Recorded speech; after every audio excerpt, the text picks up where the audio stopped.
আসসালামু আলাইকুম বন্ধুরা, শীত তো চলে এসেছে।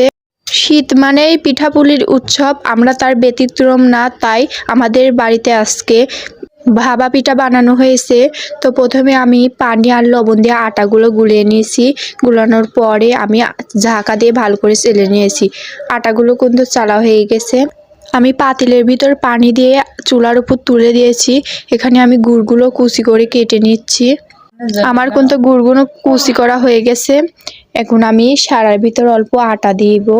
এখন আমি তার ভিতর দিয়ে দিব অল্প গুড় দেওয়ার পরে আমি দিয়ে দিব তার উপরে আটা। এখন আমি একটি নেটের ভিতর সারা দিয়ে পাতিলের ভিতর আমি দিয়ে দিব পিঠাটা। দেওয়ার পরে আমি সারাটা উঠাই নিব। সারাটা উঠানোর পরে আমি নেটটা দিয়ে পিঠাটা ঢাকা দিয়ে দিব। এখন আমি সারা দিয়ে ঢেকে দিব।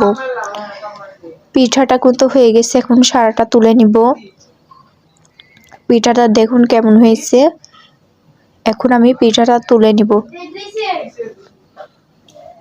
পিঠাটা আমি পাতিলের ভিতর তুলে নিয়েছি। এখন আমি নেটটা পিঠার থেকে ছেড়ে নিব। পিঠাটা দেখুন কি সুন্দর হয়েছে। পিঠাটা আমি নেট থেকে ছাড়াই নিয়েছি। দেখুন আমি এমন করে কয়েকটা বানিয়ে নিব। পিঠাটা এখন আমি পাতিলের ভিতর দিয়ে দিব।